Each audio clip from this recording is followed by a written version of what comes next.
Bismillahirrahmanirrahim. Assalamualaikum warahmatullahi wabarakatuh. Alhamdulillah, kita dapat melanjutkan kembali pembahasan tentang sastra banding. Semoga video ini nantinya dapat bermanfaat khususnya bagi mahasiswa semester 5 program studi pendidikan bahasa Indonesia Universitas Indraprasta PGRI khususnya ya. Umumnya untuk siapapun yang nantinya menyaksikan video ini semoga dapat digunakan untuk hal-hal yang bermanfaat.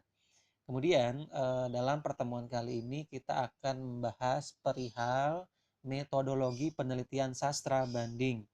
Baik, sebelumnya kita perlu membedakan dua kata yang sering digunakan dalam sebuah penelitian, yaitu adalah metodologi dan yang kedua adalah metode. Nah, ini masih ada perdebatan ya di beberapa kalangan yang betul yang metodologi atau metode. Ya, metodologi penelitian atau metode penelitian. Sebetulnya dua-duanya tepat ya, sesuai dengan fungsinya gitu. Jadi ini namanya diksi ya, pilihan kata. Kita mau memilih yang metodologi atau metode. Ya, dua-duanya tepat, tapi sesuai dengan fungsinya. Nah, metodologi itu adalah ilmu tentang metode apa yang akan digunakan dalam suatu penelitian. Ilmu tentang metode gitu ya. Atau bisa juga dikatakan sebagai uraian-uraian tentang metode apa saja yang nantinya akan digunakan dalam sebuah penelitian, misalnya penelitian sastra atau penelitian yang lain. Nah, eh, materi hari ini adalah metodologi karena apa? Karena ada beberapa uraian tentang metode-metode apa saja gitu ya. Metode-metode apa saja yang dapat digunakan dalam penelitian sastra banding. Nah, sedangkan nanti isinya itu adalah ada metode mimetik misalnya, ada metode intertekstual misalnya. Nah, itu beda-beda lagi. Nah, sedangkan metodenya itu sendiri adalah cara gitu ya. Cara dalam melakukan sebuah penelitian ya. Cara untuk memecahkan sebuah kebenaran di dalam penelitian ya, khususnya penelitian gitu ya. Nah, kemudian kita tidak usah lagi berdebat ya tentang yang betul metodologi atau metode, lihat saja fungsinya. Apa yang kita butuhkan, maka itulah yang kita gunakan. Oke, lanjut saja ya. Jadi metodologi di sini adalah uraian tentang metode apa saja yang digunakan nantinya. Baik, langsung saja. Ya, ini ada pengantarnya ya. Metode yang digunakan itu ya, metode yang digunakan dalam penelitian sastra banding adalah konten analisis atau mungkin dalam bahasa Indonesianya atau dalam metodologi di bahasa Indonesianya itu adalah analisis isi gitu ya. Kita menganalisis isi dari objek yang memang akan kita teliti nantinya. Ya, kalau kalian belajar metode penelitian atau metodologi penelitian di mata kuliah tersebut, pasti sudah membahas beberapa macam metode penelitian. Nah, di antaranya ya, salah satu di antaranya ada metode penelitian analisis isi gitu ya. Ada juga eksperimen, kemudian ada apa namanya? Ada juga komparasi, perbandingan. Nah, ini memang perbandingan ya. Perbandingan yang dimaksud di sini itu kalau komparasi itu membandingkan misalnya perbandingan antara media A dan media B dalam keberhasilan belajar mengajar misalnya. Artinya ada eksperimen juga di dalamnya gitu. Sehingga akhirnya hasilnya atau ya luarannya itu nanti akan dibandingkan. Sedangkan ini yang kita bandingkan adalah isinya. Maka ya lebih besar kita menganalisis isi ya. Menganalisis isi dari sastra atau bidang lain yang nantinya akan kita bandingkan. Berarti ini bukan masuk ke komparasi ya, melainkan ke analisis isi. Kita menganalisis, kemudian kita mendeskripsikan nantinya. Menganalisis dulu isinya seperti apa, kemudian mengamati. Setelah diamati, maka kita akan mengetahui beberapa hal yang memang akan kita cari. Akan kita kuak ya, kebenaran-kebenaran atau uh, hal-hal yang memang kita jadikan sebagai fokus penelitian sastra bandingan nantinya. Oke, nah ini ada lanjutan lagi ya. Konten analisis dalam bentuk analisis bandingan, deskriptif kualitatif seperti yang saya bilang tadi itu. Kita mendeskripsikan, artinya setelah dianalisis isinya, kita deskripsikan hasilnya. Nah, sedangkan metodologinya adalah kualitatif ya. Kualitatif ini cenderung ya analisis isi itu sendiri ya. Walaupun sebetulnya ada hitung-menghitung juga, tetapi tidak banyak, ya paling hanya persentase saja. Nah, sedangkan di sini tidak pakai persentase nantinya, pakai deskriptif saja, karena ya itulah yang akan kita dapatkan nantinya. Kemudian kita atau langkah kita selanjutnya ya. Nah, artinya apa? Artinya langkah pertama kamu harus menentukan metode apa yang kita gunakan dalam penelitian sastra banding. Tadi sudah ya. Ketika kalian menyampaikan metode yang kalian gunakan, ya maka menggunakan konten analisis atau analisis isi dalam bentuk analisis bandingan deskriptif kualitatif. Penjabarannya seperti itu sama ya. Sama tapi jangan sama 100%, artinya bisa dimodifikasi kalimatnya nanti agar tidak terindikasi plagiasi. Kemudian hal yang harus kalian tentukan selanjutnya adalah objek dan fokus penelitian atau fokus dan objek penelitian dalam sebuah penelitian sastra bandingan. Nah, artinya sebelum kalian melakukan penelitian dengan lebih jauh gitu ya, secara lebih jauh lagi, secara lebih dalam lagi, kalian perlu menentukan dulu objeknya apa gitu ya, objek penelitiannya apa. Kemudian setelah kalian mendapatkan objek penelitian, baiknya kalian menentukan fokus penelitiannya mau di bagian mana gitu. Jadi tidak membias nanti penelitiannya. Tidak terlalu luas. Kalau terlalu luas ya lumayan lama yang akan dipecahkan, karena penelitian itu memecahkan satu masalah. Jadi cukup satu aja, cukup fokus aja ke satu masalah yang nantinya akan kalian teliti atau kalian bandingkan. Nah, kemudian eh, yang pertama sebelum fokus kita cari dulu, kita tentukan dulu objek yang akan menjadi bahan penelitian sastra banding kita. Maksudnya kita cari dulu tuh dua atau lebih deh sastra yang akan kita bandingkan, atau mungkin sastra dengan bidang lain yang akan kita bandingkan. Tentukan dulu apa yang mau diteliti ya. Objek penelitian sastra bandingan di sini adalah ya berbagai genre misalnya ya. Seperti misalnya kita meneliti antar sastra lisan. Nah, artinya sastra lisan itu seperti cerita rakyat ya contohnya ya. Cerita rakyat misalnya seperti Malin Kundang dan juga Batu Menangis. Nah, ini kan masuknya ini ke cerita rakyat, folklore ya, atau sastra lisan. Nah, dulu kan belum ada tulisan ya. Jadi penyampaiannya dari mulut ke mulut sehingga itu tergolong ke dalam sastra lisan. Atau bisa juga ya membandingkan antara sastra lisan dari ya pokoknya sastra lisan mau dari satu negara atau dari mancanegara. Kemudian yang kedua, sastra klasik. Ya, perbandingan antara sastra klasik seperti puisi, prosa, dan lain-lain. Nah, puisi dan prosa ini masuk dalam ya puisi masuk ke dalam sastra klasik. Kemudian yang ketiga, antar sastra nasional, baik puisi maupun drama ya, puisi, prosa maupun drama. Nah, nasional berarti apa? Berarti ya ini kita bisa membandingkan antara puisi dari negara yang sama gitu loh. Kemudian prosa dari negara yang sama, ya nasional. Kemudian drama juga dari negara yang sama. Bisa gitu ya. Walaupun sebelumnya ada aliran yang memang mengarahkan kita untuk melakukan kajian sastra bandingan ini dari sastra yang berasal dari dua negara yang berbeda, dari bahasa yang berbeda. Nah, tapi ini kita bisa menentukan objeknya antara sastra ya dari negara yang sama. Nah, jadi kita objeknya difokuskan dulu di objeknya mau yang mana gitu. Kemudian yang keempat antar sastra nasional dan mancanegara. Nah, berarti kita bisa bisa meneliti antara sastra Indonesia dengan sastra luar negeri gitu loh.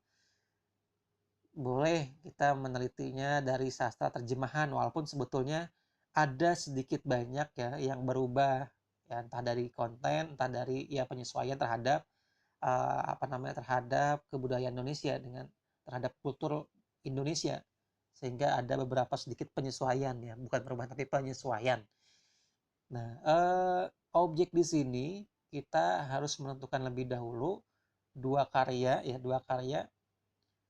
yang dianggap mirip gitu loh. Paling tidak mirip ya, paling tidak mirip. Jangan sampai tidak ada kemiripan sama sekali. Paling tidak temanya ya sama gitu loh.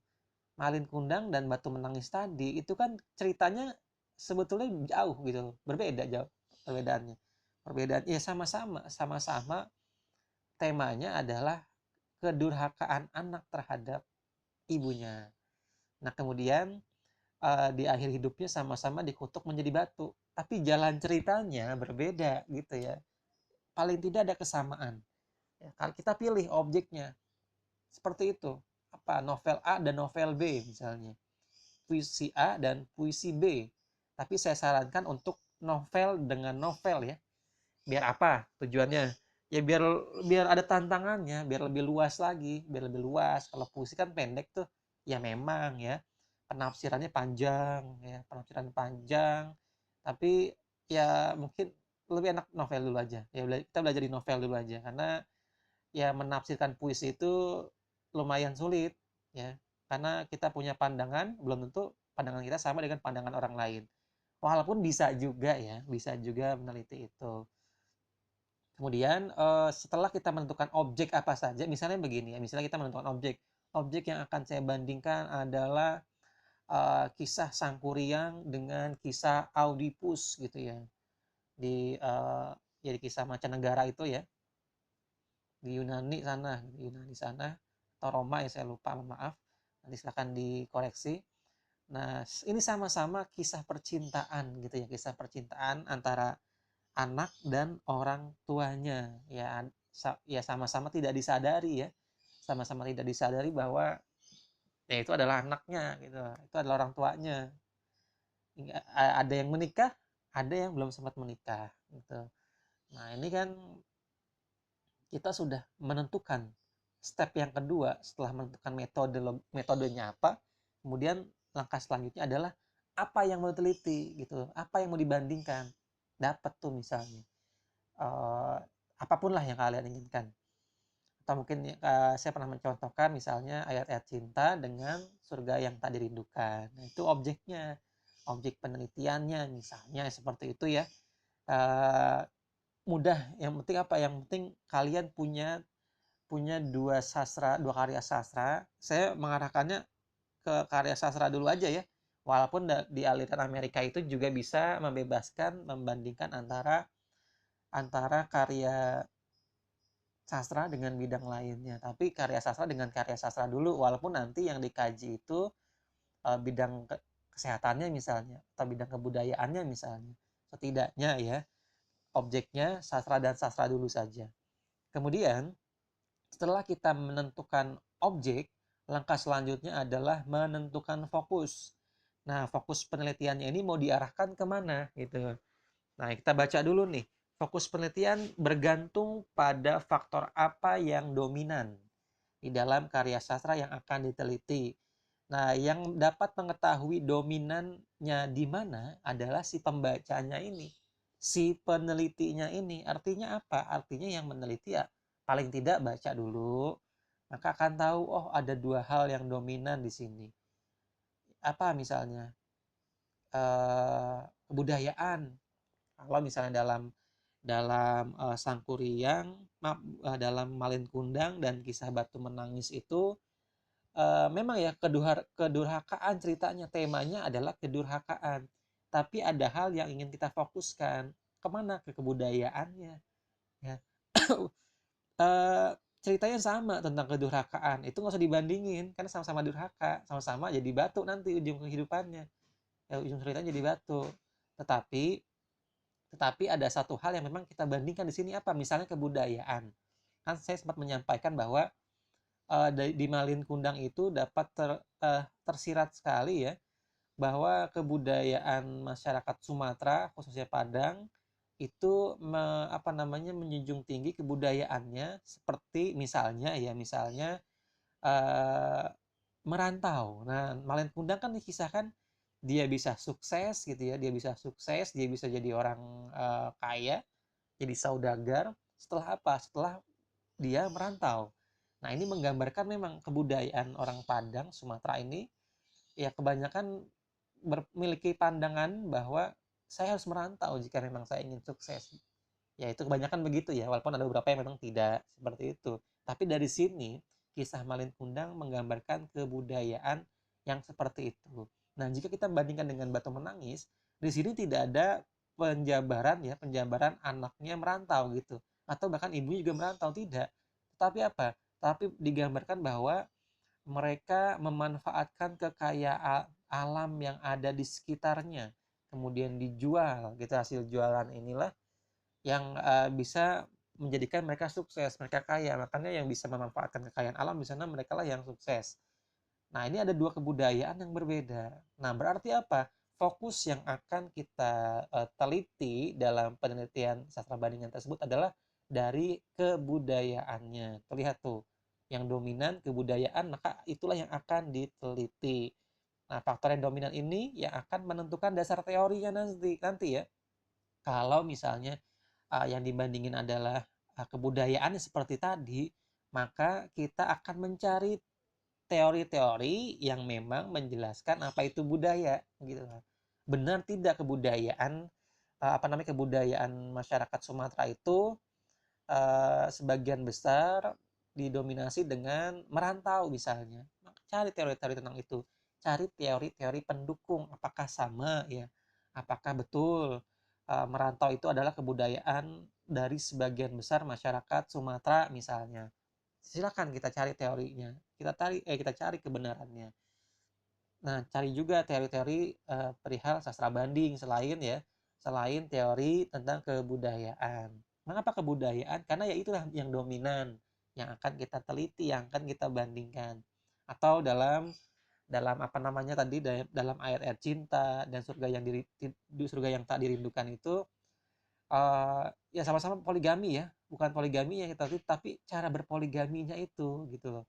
Cara berpoligaminya si Fahri bagaimana prosesnya, mengapa beliau bisa berpoligami, untuk apa. Nah, sehingga si Aisyahnya tuh uh, merasa ikhlas dengan keputusan Fahri tersebut, dan bagaimana cara atau proses terjadi poligami di surga yang tadi rindukan dari tokoh perasnya itu bagaimana caranya, sehingga akhirnya si Arini istri pertamanya itu nggak ikhlas. Oh, ternyata karena ya yang nikah duluan gitu ya baru ketahuan, sehingga ya wajar jika tidak ikhlas karena prosesnya berbeda.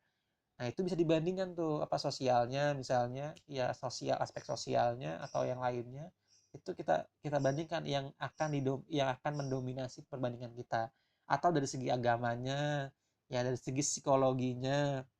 Nah, artinya apa? Ada beberapa hal yang memang mendominasi yang kita bisa bandingkan, dan kita bisa merepresentasikan tentang satu hal. Misalnya, yang tadi kebudayaan tersebut, oh kita dapat merepresentasikan bahwa kebudayaan orang Sumatera seperti itu dan kebudayaan orang Kalimantan seperti itu. Nah, artinya apa? Artinya kalau bisa yang menjadi fokus ini adalah dua hal yang nantinya akan mewakili apa yang mereka ceritakan dalam novel-novelnya ya, menceritakan misalnya mewakili kebudayaan mereka, mewakili keadaan politik pada masa itu misalnya, ideologi misalnya.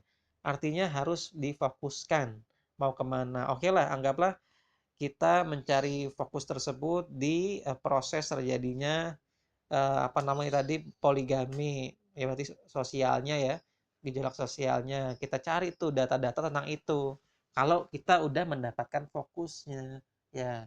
Karena setelah itu proses selanjutnya adalah pengumpulan data. Nah, pengumpulan data ini dilakukan kapanpun, dimanapun ya, Kita kumpulkan data. Data apa? Data dari apa yang sudah kita fokuskan sebelumnya. Kita fokus di kebudayaan. Maka carilah data yang menggambarkan sebuah kebudayaan dari novel tersebut, dari kisah tersebut. Nah, cari data-data yang menguatkan bahwa Malin Kundang itu merantau gitu loh. Kemudian Batu Menangis itu budayanya memanfaatkan kekayaan alamnya misalnya. Cari data sebanyak-banyaknya tentang itu. Selain mencari data, cari juga teori-teori tentang kebudayaan itu sendiri. Lanjut. Nah, kemudian hal selanjutnya yang harus kita tentukan adalah pendekatan apa gitu ya. Pendekatan apa saja yang akan kita jadikan sebagai acuan dalam penelitian sastra banding. Nah, pendekatan-pendekatan ini ada sekitar 6. Yang pertama adalah intertekstual, kemudian yang kedua adalah struktural, ekspresif, pragmatis, kemudian mimesis, dan genetik. Nah, ini adalah pendekatan-pendekatan yang nanti bisa kalian pilih untuk melakukan kajian sastra bandingan. Oke, kita intip saja sekarang. Yang pertama adalah pendekatan intertekstual. Kita baca dulu ya. Pendekatan intertekstual yang dikemukakan Rifat Tere ya dalam Teo ya, yaitu memberikan kemungkinan untuk membandingkan karya sastra yang mempunyai latar sama gitu ya. Latarnya sama. Oke, misalnya begini. Sebuah puisi akan bermakna apabila puisi itu sudah dibandingkan dengan puisi yang lain. Nah, puisi tertentu memungkinkan menjadi hipogram dari puisi lain gitu ya. Pengkajian interteks karya sastra dilakukan terhadap karya sastra baik sinkronis itu yang sezaman ya, satu zaman, satu periode anggaplah begitu. Kemudian maupun diakronis antar zaman meneliti Dylan misalnya, Dylan dengan si Boy. Nah, itu kan ada zaman yang berbeda tuh ya. Bisa kita teliti, bisa kita bandingkan. Nah, yang menjadi fokus di sini ya menurut Rifat Tere ya, beliau memberikan penjelasan bahwa membandingkan karya sastra yang mempunyai latar yang sama ya, pengaruh gitu loh, pengaruh antara puisi yang satu dengan puisi yang lainnya, yang mana yang terpengaruh. Nah, dalam kata lain ini adalah pendekatan yang cocok untuk aliran Prancis ya. Dimana pada saat itu saya menjelaskan bahwa aliran Prancis itu fokusnya adalah mencari pengaruh sastra Prancis terhadap sastra di negara Eropa lainnya. Nah, ini juga bisa diaplikasikan dengan penelitian misalnya pengaruh benar tidak sih misalnya surga yang tadi rindukan itu adalah jawaban dari penelitian, jawaban dari novel Ayat Cinta, di mana Fahri itu untuk melakukan poligami lancar banget gitu loh, prosesnya bener banget, kayaknya adem bener. Kemudian disajikan oleh Asma Nadia dalam novel Surga yang Tadi Rindukan, ternyata proses poligami yang ada yang banyak nih di Indonesia begini loh, nikah duluan, diam-diam, kemudian baru ketahuan. Nah itu ada hubungan atau tidak? Nah, kita mencari hubungan antara itu gitu loh, benar tidak ada hubungan di antara keduanya. Ini masuk ke dalam pendekatan tekstual. Maka pendekatan tekstual ini cocok untuk apa? Untuk penelitian sastra banding di aliran Prancis. Kita mencari hubungan antara yang satu dengan yang lainnya. Kemudian, yang selanjutnya adalah pendekatan struktural ya. Pendekatan struktural itu ya ada hubungannya dengan struktur, artinya yang kita bandingkan itu ya strukturnya itu sendiri ya. Karya sastra merupakan sebuah karya sastra yang otonom, mandiri, yang terstruktur. Kemudian sebagai karya yang terstruktur, ia dibangun oleh unsur-unsur berupa tema, kemudian latar, tokoh, plot, dan lain-lain ya, yang saling berhubungan menjadikan sebagai karya yang utuh. Nah, perbandingan antar unsur-unsur ya yang membangun karya sastra tersebut akan menambah kekayaan pemahaman terhadap karya sastra. Nah, jika pendekatan struktural yang kita gunakan dalam penelitian ini atau dalam perbandingan sastra banding ini, berarti ini condong ke aliran Prancis. Maka kalian bisa menggunakan pendekatan ini jika memang kalian ingin membandingkan antara unsur-unsur intrinsiknya aja, gitu ya. Jadi jika mau membandingkan ini, ya silakan. Tapi ini sempit ya. Kita hanya membandingkan antara intrinsik yang satu dengan intrinsik yang lainnya. Sama halnya seperti kita sedang melakukan kajian prosa fiksi drama ya. Cuma dua karya aja yang dibandingkan, bedanya begitu. Jadi kita boleh memilih ini, boleh memilih yang lain nantinya. Kemudian pendekatan selanjutnya adalah pendekatan ekspresif. Karya sastra adalah ekspresi pengarang. Peneliti berkaitan dengan fenomena batin, ya. Pengarang sebagai pencipta karya sastra. Fenomena ini menyangkut ide, ideologi, pandangan, latar belakang kehidupan pengarang yang memengaruhi ya penciptaan karya sastra itu sendiri. Nah, pendekatan ini pendekatan yang mungkin membutuhkan waktu yang cukup lama ya, relatif lama. Kemudian perlu perlu wawancara, kemudian perlu mengumpulkan data-data perihal ya penyusunan atau latar belakang penyusunan karya sastra tersebut. Kita tidak bisa mereka-reka ya, bisalah kita mereka-reka, tapi tidak bisa dijadikan sebagai laporan. Artinya apa? Kita perlu wawancara dulu terhadap penulisnya, baru ketahuan latar belakang kehidupan pengarangnya bagaimana, ya, sehingga menghasilkan karya sastra yang seperti itu. Latar belakangnya seperti apa dan latar belakang penciptaannya seperti apa itu kita perlu tahu ya. Maka ini yang kita dalami dalam pendekatan ekspresif. Boleh nggak? Ya boleh-boleh aja, tapi agak sulit rasanya untuk menyelesaikan tugas mata kuliah ini karena butuh waktu yang lama, butuh biaya pastinya, karena tidak tidak gratis untuk mewawancarai uh, mereka ya, yang orang-orang penting tersebut. Ya bukan berarti kita bayar, bukan berarti begitu, tapi kan butuh biaya juga untuk sampai ke tahap sana. Jadi pendekatan ekspresif ini boleh dilakukan, akan tetapi agak sulit. Nah, kemudian yang selanjutnya adalah pendekatan pragmatis nih. Ini cocok nih untuk puisi nih. Ya, karena karya sastra pendekatan ekspresif ini, maaf, ya pragmatis ya, maaf. Pragmatis ini adalah karya sastra yang ditulis oleh pengarangnya untuk dinikmati pembaca, itu yang pertama ya. Pembaca sebagai penikmat karya sastra tentunya mempunyai tanggapan atau kesan atau reseptif terhadap karya yang dibacanya. Kesamaan atau perbedaan tanggapan pembaca terhadap karya sastra itulah yang akan kita jadikan sebagai objek kajiannya.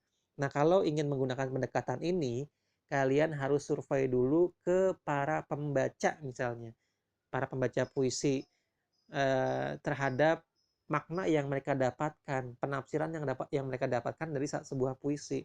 Misalnya seperti itu, atau ya novel misalnya. Tapi ini lebih mudah untuk puisi ya. Kita menyurvei makna-makna yang dapat ditangkap oleh pembaca melalui dua karya sastra atau dua puisi yang akan dibandingkan. Artinya data-datanya yang kamu ambil dari mana? Dari hasil wawancara terhadap ya, tanggapan terhadap sebuah puisi. Dari mana? Dari si pembacanya, bukan dari puisinya itu sendiri ya. Itu. Lanjut lagi. Kemudian yang selanjutnya adalah pendekatan mimesis. Nah, pendekatan mimesis ini saya rasa adalah pendekatan yang paling cocok nih untuk sastra banding sekarang nih. Itu karya sastra nih kita baca dulu ya. Karya sastra adalah peniruan atau pancaran fenomena kehidupan masyarakat. Ya, duplikasi kehidupan masyarakat ya. Artinya apa? Artinya sastra itu sebetulnya adalah sejarah ya, sejarah dari sebuah wilayah gitu loh. Sejarah melalui sastra, melalui imajinasi, tapi sebetulnya imajinasi itu dirangkai berdasarkan sejarah yang ada sebelumnya ya. Kemudian karenanya karya sastra memuat berbagai fenomena masyarakat. Nah, karena berawal dari masyarakat, maka fenomena apapun yang terjadi di masyarakat itu, dalam kehidupan masyarakat itu, dapat dikenali dan dihayati pembaca dari mana? Dari karya sastra itu sendiri. Nah, bisa macam-macam. Ya, memuat berbagai fenomena, bisa fenomena keagamaan, bisa fenomena politik misalnya sekarang, gitu ya. Bisa fenomena keagamaan, bisa fenomena pendidikan yang diangkat oleh Laskar Pelangi misalnya. Nah, itu kan mengangkat berbagai fenomena ya. Novel ternyata bahasanya macam-macam. Dan ternyata ya ini pun macam-macam juga gitu ya pembahasannya. Oke, mohon maaf, ada ini ya, ada kesalahan teknis. Nah, sekarang kita masuk lagi ke sini. Nah, kemudian penelitian fenomena kehidupan masyarakat merupakan objek penelitian yang dapat dilakukan dalam sastra bandingan untuk mempertajam pemahaman terhadap karya sastra. Ini cocok sekali untuk aliran Amerika ya. Karena apa? Karena ya seperti yang sebelumnya saya sebutkan bahwa sastra bandingan untuk aliran Amerika ini dia mengikuti juga aliran Prancis, akan tetapi membebaskan, tidak hanya membandingkan struktur dengan struktur, kemudian sastra dari negara yang berbeda, misalnya dari bahasa yang berbeda, dia juga boleh dari negara yang sama. Dan di sini pun tidak terfokus pada mencari hubungan antara sastra yang satu dengan sastra yang lainnya, tetapi bisa melihat gitu loh, melihat fenomena lain di karya sastra tersebut, misalnya kebudayaan. Ya seperti yang kita bilang tadi, ada kebudayaan Sumatera dengan kebudayaan uh, Kalimantan yang disajikan dalam Malin Kundang dan Kisah Batu Menangis itu mencerminkan kebudayaan mereka. Artinya apa? Kita bisa melihat berbagai macam hal dari karya sastra yang kita bandingkan. Makanya tadi kan ada objeknya, kemudian kita mau mencari fokusnya. Nah, fokusnya itu bisa kita lihat tuh dari fenomena yang ada di masyarakat. Misalnya yang kisah Keke itu dalam Surat Kecil untuk Tuhan itu kan fenomena kehidupan orang yang sedang menderita penyakit ya, tumor misalnya. Kedokteran berarti yang kita kaji di sini. Nah, ini masuk ke pendekatan mimesis ya. Kita bisa membandingkan antara sastra dan sastra dari apa namanya? Dari kacamata di luar sastra itu sendiri. Ini cocok nih pakai pendekatan mimesis. Maka nanti saya akan menyarankan kalian menggunakan pendekatan mimesis. Lanjut lagi, kemudian pendekatan genetik. Ya. Pendekatan genetik yang menurut Muhammad Bukhari Lubis dalam Husin mengatakan bahwa eh, pendekatan genetik merupakan penelitian terhadap antar karya sastra yang memperlihatkan persamaan atas faktor asal, keturunan, kemudian bakal atau benih gitu ya. Kemudian penelitian ini dilakukan untuk menemukan asal-usul sebuah karya sastra sehingga ditemukan karya sastra yang menjadi asar atau sumber sumber penulisan. Wah, ini masuk ke ini banget ya, aliran Perancis banget ya. Mencari hubungan antara sastra dan sastra hingga akhir ketahuan siapa yang dipengaruhi, siapa yang memengaruhi, dan asal mula sastra itu dari mana. Misalnya saya tidak menyatakan bahwa Romeo and Juliet itu cikal bakalnya dari Laila Majnun, tapi ada kesamaan kisah gitu ya antara Laila Majnun dengan Romeo and Juliet. Nah, barangkali belum menjadi sebuah simpulan, barangkali asal sumber penulisan Romeo and Juliet itu dari Laila Majnun misalnya, seperti itu ya. Artinya kita mencari itu, menggali, ini lama nih, yang begini lama, penelitian yang begini lama. Kenapa? Butuh data yang banyak sehingga kita dapat memberikan sebuah simpulan yang menyimpulkan bahwa asal mula sastra A itu adalah sastra B misalnya, atau asal mula Romeo and Juliet adalah Laila Majnun misalnya begitu. Nah, ini agak ribet nih, agak rumit, dan butuh data-data yang kuat, banyak, valid, sehingga tidak main-main hasilnya. Dan ini ya belum saya sarankan sih untuk sekarang ya. Kenapa? Karena ya kita masih belajar, jadi masuk ke sini aja dulu, ke pendekatan mimesis kalau bisa begitu. Oke, itulah beberapa hal yang kita pelajari dalam metodologi penelitian sastra bandingan. Semoga dapat kita aplikasikan nanti pada saat penelitian sastra bandingan yang akan kita lakukan setelah UTS mendatang. Terima kasih, semoga bermanfaat. Mohon maaf atas segala kekurangan. Assalamualaikum warahmatullahi wabarakatuh.